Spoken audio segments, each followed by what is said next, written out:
Welcome to Step Up to the Sport, a conversation series bringing together the minds of women's baseball and women in baseball. I'm Kate Haines, the moderator of today's conversation and the archivist for the International Women's Baseball Center. Our host today will be IWBC Director, Sabre Vice President, and Kent State University at Stark Associate History Professor, Leslie Heaphy. Our guest today is Lauren Meyer, where we will be talking to her about her film, The Other Boys of Summer. Lauren Meyer grew up in New Jersey and attended Rutgers. She's an Emmy-nominated director, and her work has been seen on dozens of TV networks and digital platforms. Some of those include ABC, NBC, Nickelodeon, ESPN, HGTV, A&E, TLC, Discovery, Netflix, and Amazon. Her specialty is storytelling and being a champion for the underdog. She began working on The Other Boys of Summer in 2007. The film explores civil rights and equality in America through the lives of Negro League baseball players. These are the men and a few women who played professional baseball in the 1930s, 40s, and 50s alongside Jackie Robinson. The Negro Leagues was professional baseball on par with MLB that existed before African Americans were allowed in Major League Baseball. The Other Boys of Summer is also a way that we are uplifting the Negro League's 100-year anniversary, which we will be continuing to celebrate with the IWBC and all other baseball outlets for the most part for the rest of the year. So welcome, Leslie and Lauren. Good to have you guys back. I'm going to turn it over to Leslie for our conversation today. Thanks, Kate. Appreciate that very much. And to all of you listening, you're going to get a chance to see the trailer for this particular film, The Other Boys of Summer. And I just have to tell you, having seen it more than once, it's awesome, and you have to check it out. And so I'm really excited today to get this chance to sit down with Lauren and talk a little bit about the actual making of the film and how this happened and those kinds of things. So welcome, Lauren. We're glad to have you. Thank you. Nice to see you again. Last time it was in person, so it was indeed. and hopefully again, not in the not too distant future. I think our last time together was at the All-Star game last year. Yep, last year at the All-Star game. So this year clearly didn't happen, but perhaps next year. I hope so. That's what we'll keep hoping for. So, first question, Lauren, is probably the one you get asked maybe a lot, but it's the logical question to ask. How did you come upon this particular topic? Why this story? How did this happen? Well, the subject matter and the topic, the reason I chose it was because racism and segregation never made sense to me. And it wasn't that I didn't believe it existed. Of course it existed, but I just didn't understand why. It didn't make sense to me why certain people would treat other people differently based strictly on the pigment of their skin or other differences. It never registered with me growing up. And I remember specifically there was a time where my grandmother, who was visiting my grandfather on the Army base, this is back in the early 1940s. So they lived in New York. He was in the Army, World War II, and he was on base in North Carolina. And my grandmother told me this story about, she said, I'll never forget visiting your grandfather, and they would stay off base as guests, as the wives or guests visiting their significant others. And then there'd be a bus that would take them onto the base to visit and then back to the hotel or whatever the accommodations were. And she said, I'll never forget this one time. It was pouring down rain. And we were on the bus and we stopped at a bus stop and let people on. And there was a soldier who was at the bus stop who they didn't let on the bus. And it was an African-American enlisted soldier. And my grandmother she said she'll never forget that because here she was as just a citizen. She wasn't in the Army. And she's riding this bus to go onto the Army base. And here was this soldier who was serving his country who had to stand out in the rain and walk whatever it was, a mile or I don't know what the distance was, but walk to get back to the base where he was living.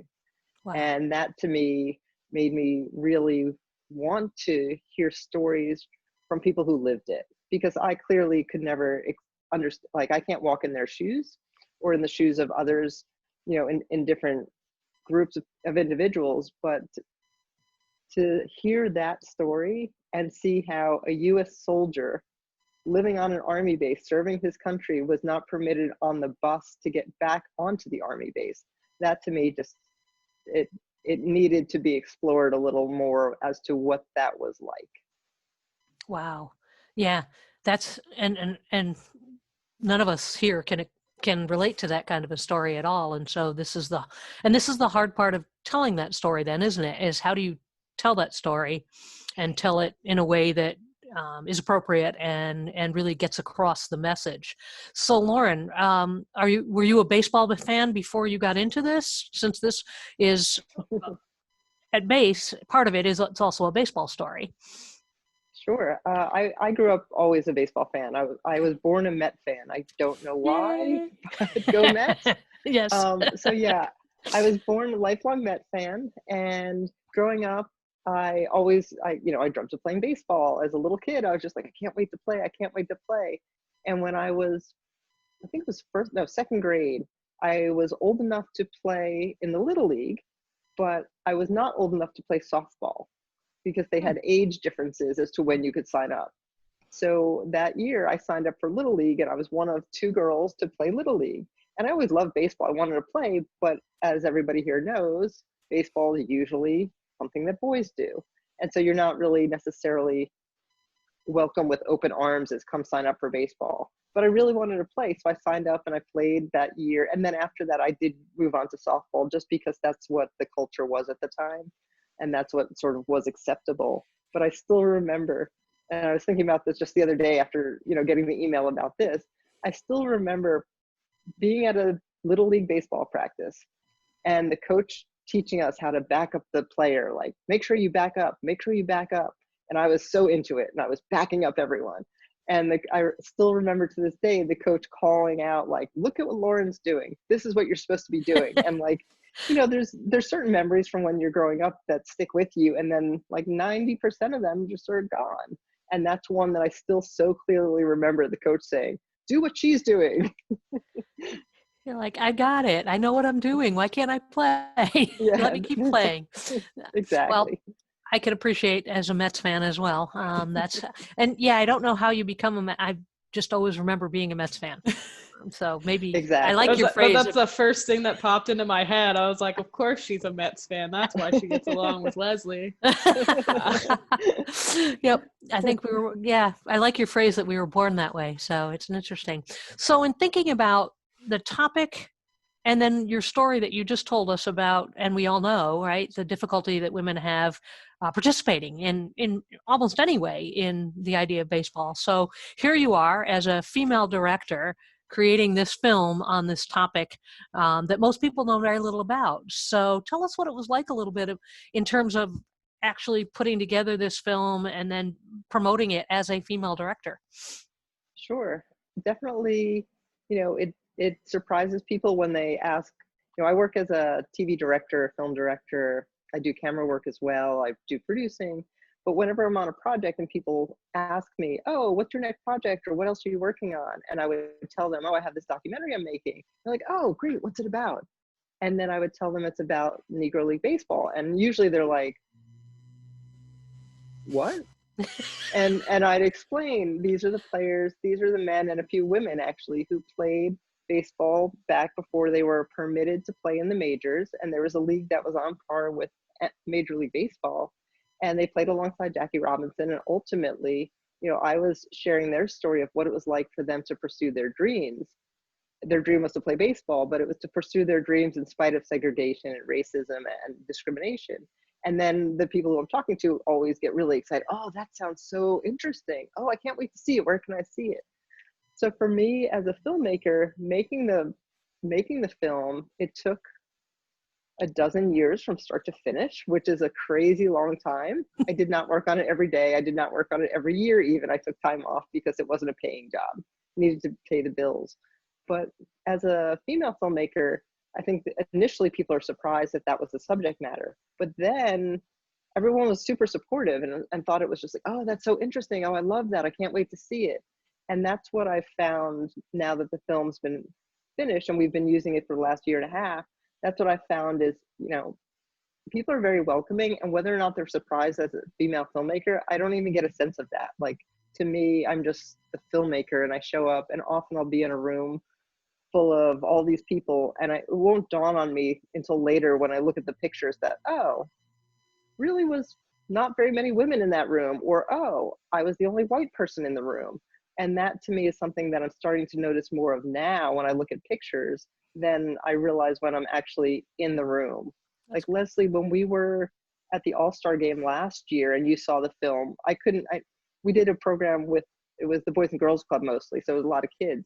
But thinking back, I don't even remember if it was African American, white people in attendance, male, female. I feel like there were many more men in the room, but I don't honestly remember. Do you have a?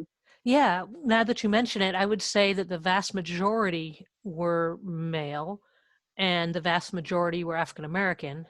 Okay. Not entirely, because there was a couple that I remember sort of sitting in front of me that were white, but they may have been the only others in the room besides you and I, now that I think about it. But yeah, it's kind of an interesting thought, and a good one to recognize that isn't in the forefront of everybody's. They're much more interested, it sounds like, in the subject matter and what you've done rather than who's doing it. That's what I've found for the most part. And usually, I've been getting, thankfully, phenomenal feedback from people who see the film. So hopefully that doesn't become sort of an issue, a talking point, a determining factor of who made the film. Because I know that with everything going on today, of course, hopefully everybody is trying to amplify diverse voices. And, as much as I think it's super important to be supporting Black businesses and telling stories of all different people of every color and race and religious and you name it, I think all those stories are really important. But I hope that, more diverse filmmakers take on that task of helping share those stories, because, I don't want that to become any sort of talking point of who made the film. For me, it's about telling the story. And I always tell people, it's not my story. It's my film because I made it, but the film enables the players to share their story. I'm just the vehicle or the vessel for them to share their story. Yeah. And I think that's an awesome message. And I think, having seen it, I would say you do that very successfully, because it really is a storytelling, and to get to hear the players themselves is truly an awesome aspect of, and that should be what the focus is. And I'm glad to hear that is generally what's happening.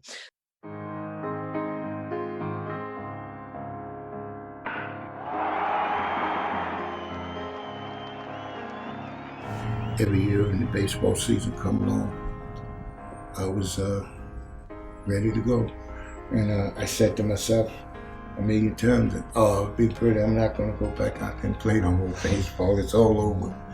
But as you know, when the springtime come along, the grass get green, and you hit the ball in the mitt and the ball hitting the bat, it got something that grabs you. You just got to go.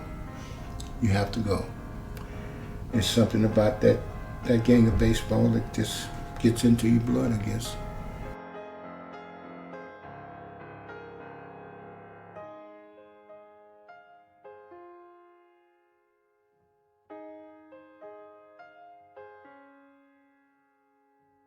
I say segregation now, segregation tomorrow, and segregation forever. I received a baseball scholarship to North Carolina A&T State University in Greensboro, North Carolina.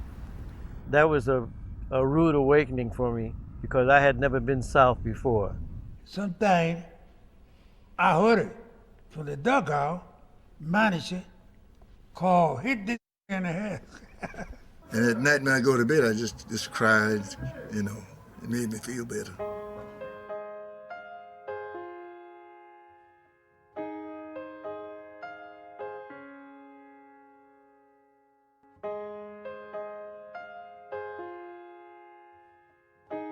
I'm not complaining, I'm just explaining. Thank you. All right. So what was the biggest surprise to you while making the film? I'd say the two biggest surprises. One was, that's not even debatable at all, was the lack of bitterness from the players who I interviewed. They would share all these stories with me about all these terrible things they had to endure, from the story we've all heard about not being able to use a bathroom or going to a restaurant, to the extreme of a player sharing how he remembers barnstorming with Jackie Robinson and having to sleep in a funeral home in Charleston, South Carolina, because there was no place else that would allow them to stay. And so to me, that was like a funeral home. And you could see it in his eyes when he shared that story. He took like an extra moment because he was remembering it. And so after hearing all those stories, I asked every single player, didn't it make you angry, like having to endure and be treated the way you were treated? And what surprised me the most was 100% across the board, every player I interviewed answered the same way. And they said, no, I wasn't angry. It was a different time. Things were different back then. I got to play baseball. They paid me to play baseball. I wasn't angry. And they had this joy and this pride and this, humility. And that to me was really surprising, because I expected people to question, why are you telling this story? This is how I was treated. This was unfair. I expected that. And instead I got this, welcome to our family. Oh my gosh, let me share my story with you. And they're so proud. So that's probably the number one. The second most surprising thing to me was learning about Effa Manley. Okay. Going into this project, I didn't really know anything about Effa Manley. And so she was the manager of the Newark Eagles, and she ran the team. And she, with her husband, as you know, Leslie, you know better than most the history of it. But what was really fascinating to me was hearing the players talk about her and how much they respected her. And they really not only treated her with the respect of being the manager, but treated her with the respect of really taking care of them. They shared stories about going to pick up their paycheck at her house, and how she'd have them sit down and she'd talk to them about how they're doing, and they're away from home, and are they having any problems, or like what's going on in their life, and helping them navigate the waters that they were in. I mean, clearly they were all there to play baseball, but she took on so much more than just a coach or a manager. And that, to me, the respect the players shared of how much they really respected her, that was something I didn't know anything about her beforehand. So, well, and that's a great story. And I think it reiterates the idea that the stories you are telling are stories that most people know nothing about. And the stories are broader than just what happened on the baseball diamond, right? That this is who they were, this is their lives, and seeing it from that perspective, because too often we just look at what happens between the white lines, right? And not seeing. Exactly. And certainly Effa's approach was seeing them beyond that, right? And seeing that they were people too. And so important. So you mentioned I remember Effa. she had said a story. She had the players had said to me that she actually would sometimes go when they were traveling. And I don't know, I'd love to hear, the accuracy of this from your research, that when they were traveling, she would sometimes accompany them on the road, and she would actually check into the hotel because she was fair skinned, and they would rent rooms to her. So she would go and check in and rent rooms, and then the players would have a place to stay, because if they showed up, often they would be denied. I don't know, the details behind that. Yeah, I've heard that story as well, and I've read a little bit about that. So I do believe that there's some accuracy to that story, which is pretty cool. Effa was certainly a unique individual and I would have loved to have met her in person, but Me too. But Effa's story is not completely alone. And you mentioned, and Kate mentioned this in the introduction as well, that there are women who also played in the Negro Leagues. And you had the opportunity to meet one of the three premier players. They're not the only three, but they're the three that most people know about, because she was the only one still alive by the time you started working on this. So tell us a little bit about the opportunity and the interview with Mamie Peanut Johnson. Having met Mamie more than once, I can only picture how that went. She was a character. Most definitely. And one of my favorite stories is how the interview came about, because when I started the film, it was 2007. My first interview was with Robert Scott, and he was great and was sharing all these stories with me. And he mentioned he was friends with Mamie, and I said to him, I was just like, oh, I'm so excited to know that women played. I would love to interview her. Do you think that you can introduce me, or we could set up an interview so she could be part of the film?" And he was just like, "Well, she's not really doing great right now, and I don't know that she's going to be interested. I'll ask her." But he kind of was like, "I'll ask her, but don't expect it." I was like, "Okay." So I just never heard anything about it again. And that was the end of that until about, I don't know, 9 years later, I think. One day I get a phone call from Bob Scott, who coincidentally does call me regularly. It's not like I didn't talk to him for 9 years and he called.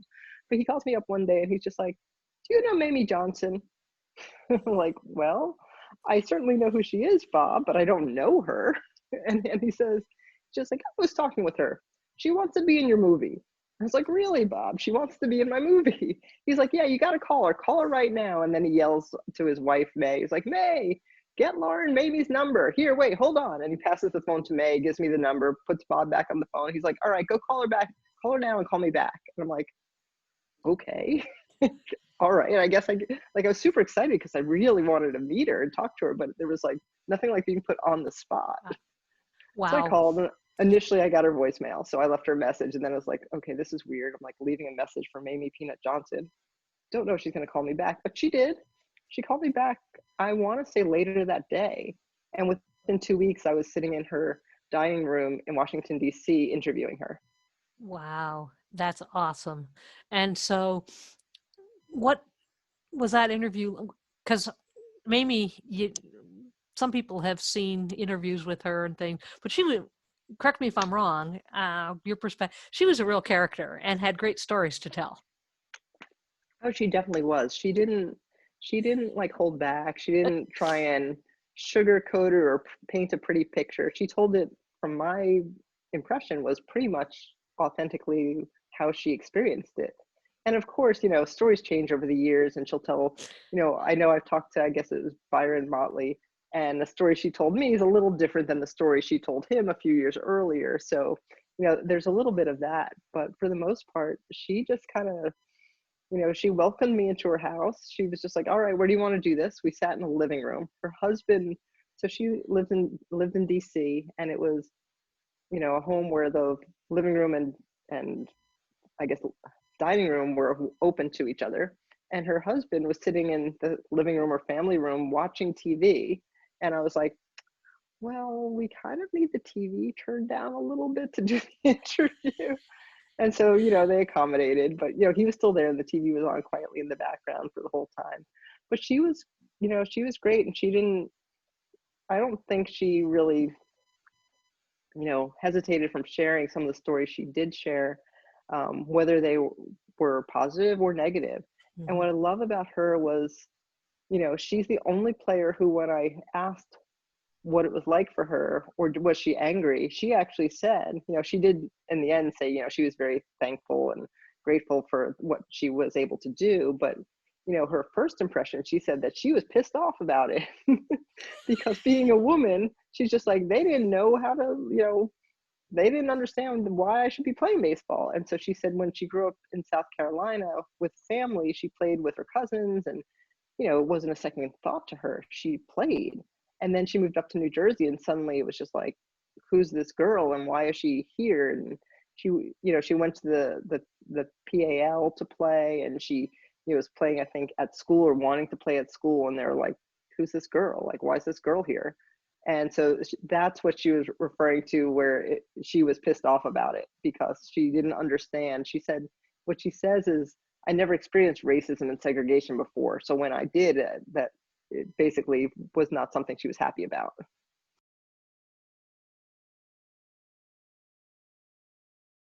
That sounds like Mamie. She was certainly a character.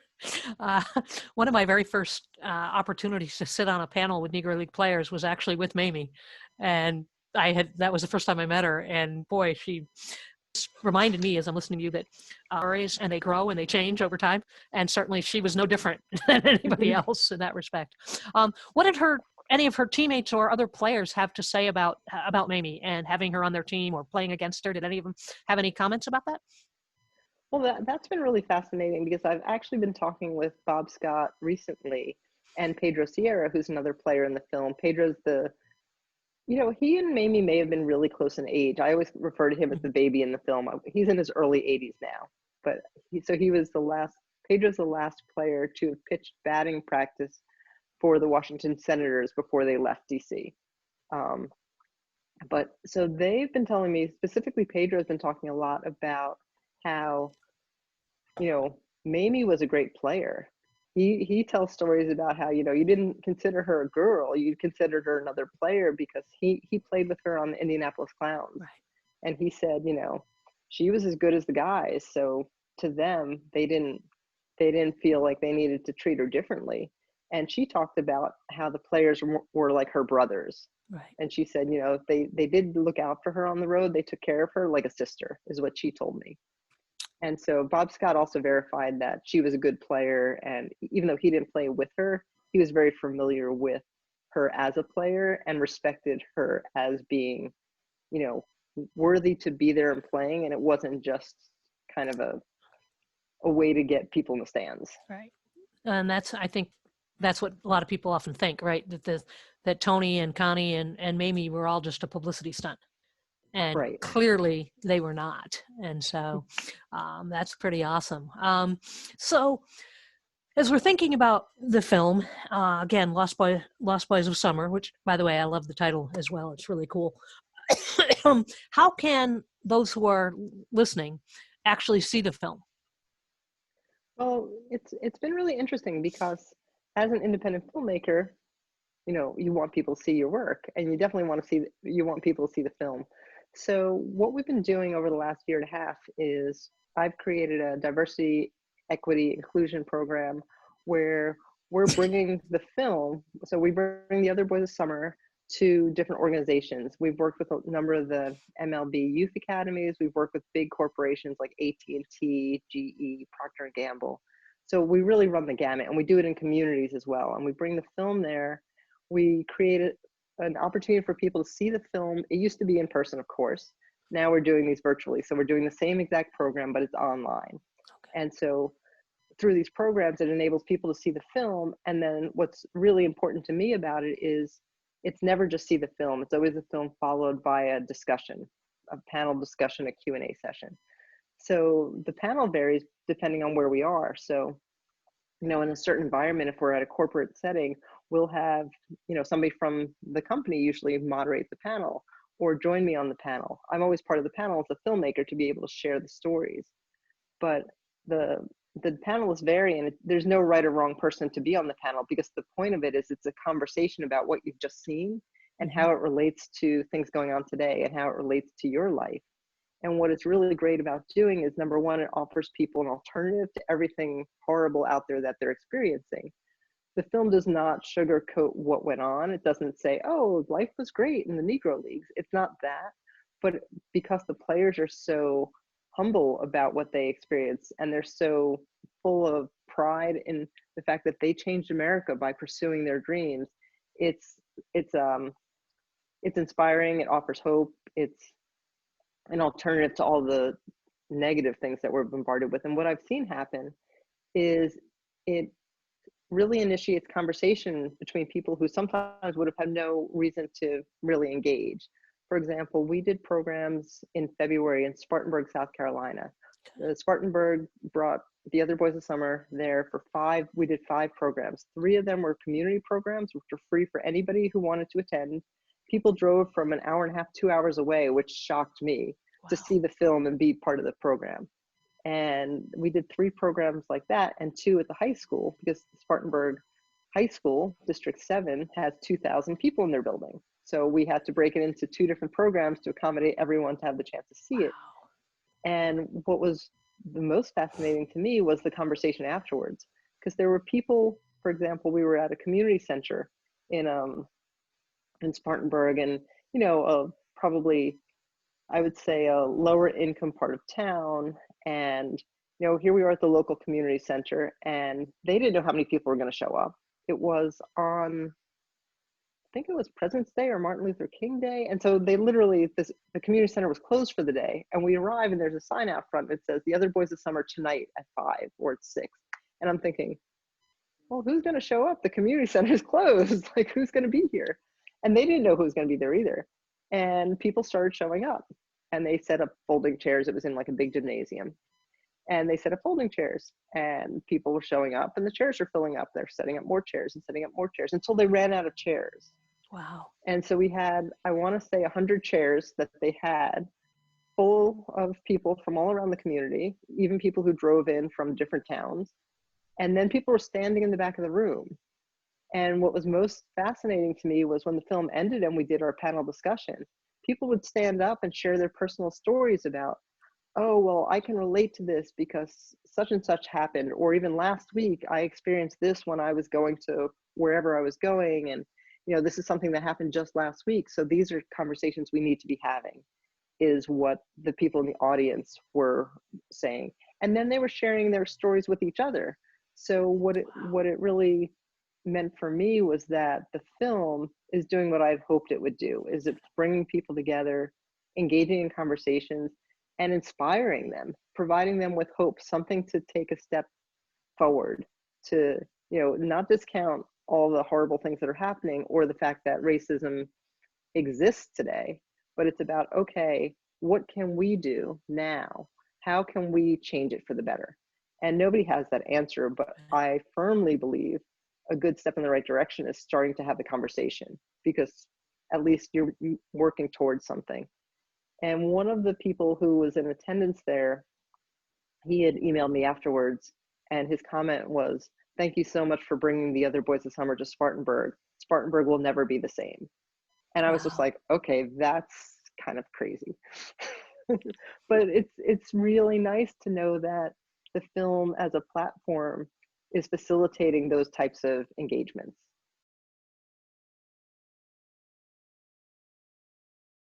And so back to how people can see the film, it's really about, you know, those programs exist because of sponsorship. The goal is always to make the programs free. We typically do not charge admission. It's not going to be at your movie theater usually for buy a movie ticket. That's just not what the film program's about. So what we do really is, you know, we engage with companies, communities, different organizations who can sponsor events like that. So they have the opportunity to present it, and it's a positive PR opportunity for them to associate themselves with something good, especially in today's world of, you know, everything going on. But most importantly, that enables people to see the film for free. People show up, they don't have to buy a ticket, which means anybody can come. It's no longer taking it like, oh, a family with young kids doesn't want to come because they're not going to spend money to buy, you know, 2, 3, 4, 5, 8 tickets. Now they just show up and they watch the film and they're part of this conversation. And so that's really, you know, how we're getting it out there. And now it's all virtual because of course we can't show up and bring people together in a big space. So now we're doing online programs, and what's really great about it is the response has been really similar. Okay. People, now I get emails, I get comments in the little comment section, and then I get emails afterwards saying how much they enjoyed it and how, you know, they're so glad to have a chance to have seen it. And, you know, people have written in, they can't wait to sign up their kids for Little League. Like, people have said when we're in person, they've shared stories about, oh, my grandfather said he played in the Negro League, but I really never knew what that even was. And now I understand.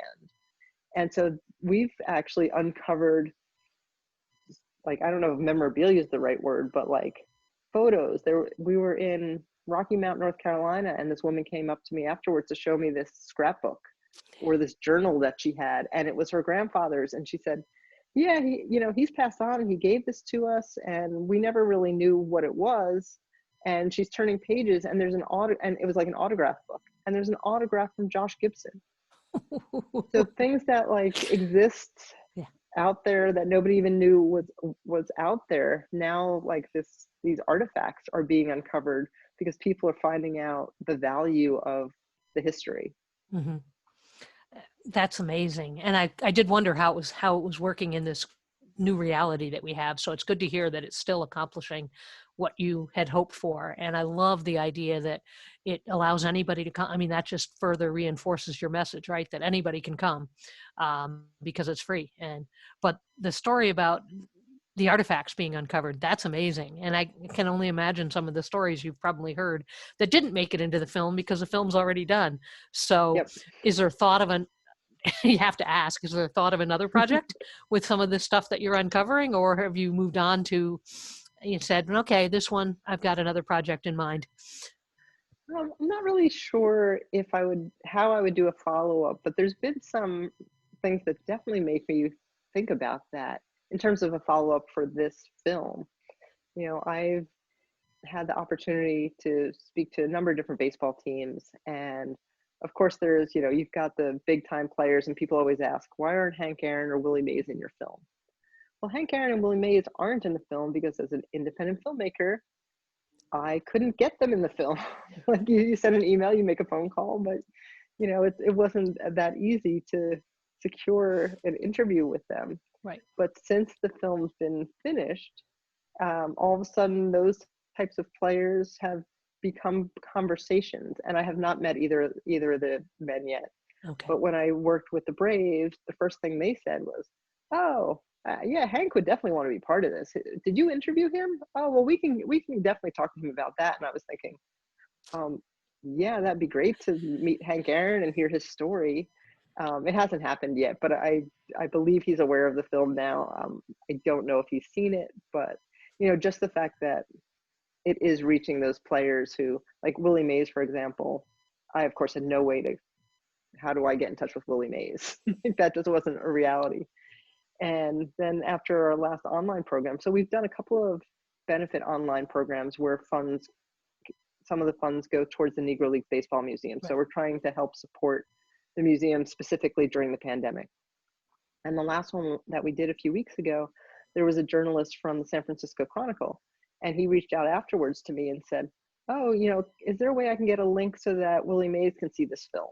And I was like, I think we can figure something out to make that happen.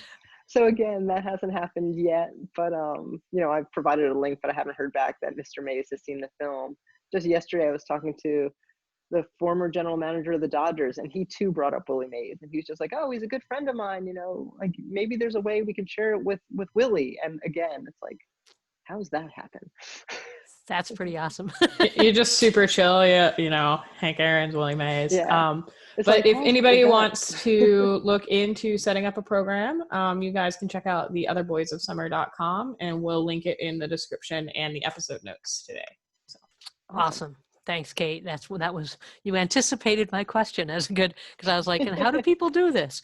So Lauren, I know that we have some questions that have come in from the social media side of things, and I'm going to turn that over to Kate here in just a moment. But I do have just sort of the one last question to ask you, and that is, when you think about the film, the experiences that you've had, what's sort of the message that you want to leave with people? I would say the biggest takeaway is that people need to pursue their dreams in spite of their circumstances and not let whatever outside sources keep them down, because that's how the players who play in the Negro Leagues ultimately impacted America. It was so much bigger than baseball, and they never set out to change America. They didn't even set out to integrate baseball, to be honest. They were just pursuing what they loved. They were playing the game that they loved. And because they went after it with such passion, determination, they didn't let people stop them. They not only got to do what they loved, which when reflecting back on it, they were so proud of having that opportunity, but ultimately they made a positive impact in our history and even impact in things today. And I think that to me is the biggest takeaway, is in spite of whatever the circumstances are, it's really important that you don't let that prevent you from going after your dreams. And that's my biggest takeaway. That's an awesome message that we can all need to hear all the time. And remember that and your film helps make it realize that it's possible on so many different levels. So I've had a chance to, and I've enjoyed, and I've had a chance to ask you a bunch of questions, but I know Kate has some that have come in from social media, people wondering. So Kate, I'm going to turn it over to you, because I know there were a few questions that came in that we want to make sure we have time to get to. Yeah, we do have a couple. Some of them kind of go along the lines of a couple of things that we've talked about already. But West Virginia Raven on Instagram asks, what is one thing from the entire process of making this film that has just really stuck with you? The humility of the players. That's the one thing, is they are so humble and no bitterness and just joy. But their humility is really what I'd say is the one thing. Did you ever get to meet John Mule Miles? Yes. When you talk about humility and joy, that's the person that popped into my head. So I just wondered. He was absolutely one of my favorites, and you can't pick favorites, of course, but I had the opportunity. I flew to San Antonio and I spent a day with him. Okay. And that day was beyond what you could imagine. He's just full of joy, full of just, he was just a giver. Yeah. He would go around with baseball cards, and we were pulling out of a parking lot. There's a parking lot attendant. It was a kid who was maybe, I don't know, somewhere between 16 and 22, I'm going to say. And we get to the gate and he's just like, hey there, I just want to give you something. Here's a baseball card. I used to play baseball in the Negro Leagues, and I just want to share that with you. Have a great day. And I was like, but it wasn't in a way of like he was trying to sell himself. He was just sharing. Yeah. And he was amazing. He's one of the fan favorites. He tells a phenomenal story at the end of the film about going up to bat against Satchel Paige. Yep. And he's just funny and humility. I just recently had a meeting with the Seattle Mariners about doing a program for their staff and employees in terms of race and diversity inclusion. And John Mule Miles was in the Negro Leagues draft, the MLB draft. Right. He was selected by the Seattle Mariners. And I interviewed him about a week after he had gone to Seattle to throw out the first pitch. Oh. And he was so happy. I remember him telling me all about, can you believe not only did they draft me, but they flew me to Seattle. They put me up in a really nice hotel.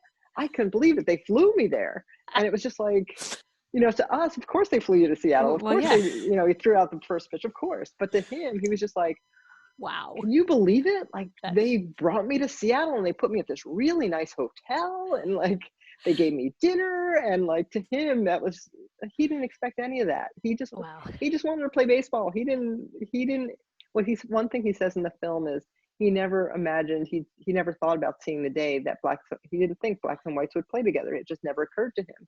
And so he was so proud to not only see it, but be a part of it. Yeah. Cool. That's awesome. No, you said you can't pick favorites, but I do this with the All-Americans, the players that I've met, and I'm like, I can't pick favorites because they're all my favorite. Like, mm-hmm.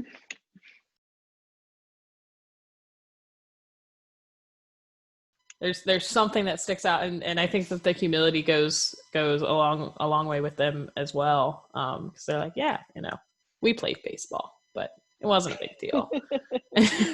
And you're sitting there going, well, of course it was a big deal. They're like, it kind of was a big deal. The Pittsburgh Women's Sports Network on Twitter asked, have there been any common misconceptions about the Negro Leagues that have come up in screenings or that are addressed in the film itself? I would say that a common misconception would be that they were not a professional league, or that the skill level was less than Major League Baseball. And that clearly, through my research, and I've had the opportunity to have Bob Kendrick on the panel numerous times, and Bob's the president of the Negro League Baseball Museum, and he's the expert, and he can share all the statistics and how phenomenal the league was, and just knowing that the level of the Negro Leagues was not only on par with Major League Baseball, but the educational background of the players in the Negro Leagues actually was, I don't know if this is the right wording for it, but higher than Major League Baseball, because back in the 30s and 40s, the Negro League players often attended college. They would go to college on a baseball scholarship, and then the Negro League teams would choose players that was almost their farm system. So many of the Negro League players were better educated, whereas many of the Major League Baseball players at that time were signed out of high school.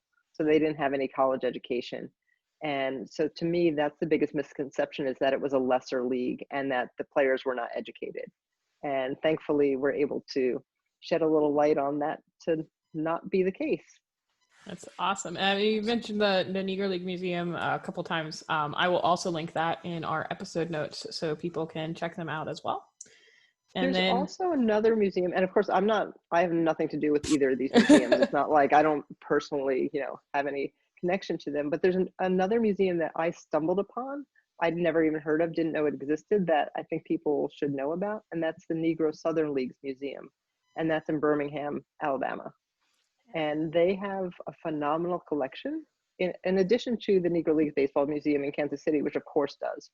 But if anybody's in the Birmingham area, that's something that I definitely recommend, because the person whose collection, there's a man, Dr. Leighton Ravel, and he runs the Center for Negro League Baseball Research, and he's dedicated his life to doing the research. And the museum is, I believe, maybe 1/8 of his personal collection of things. And he's got like 30 actual uniforms from the Negro Leagues. They're not all on display at the museum, but there's an actual Satchel Paige uniform that is on display. And there's just, it's a great resource that I didn't know existed. So it's just something that I feel like nobody knows about. So if you happen to be in or near Birmingham at any point in time, like I stumbled upon it and I was just like, this place is awesome. So I would definitely. Yeah. We'll add that to our episode notes as well for the viewers. It's a new museum. It just opened a couple of years ago. And I was like, I think I've heard Leslie talk about it.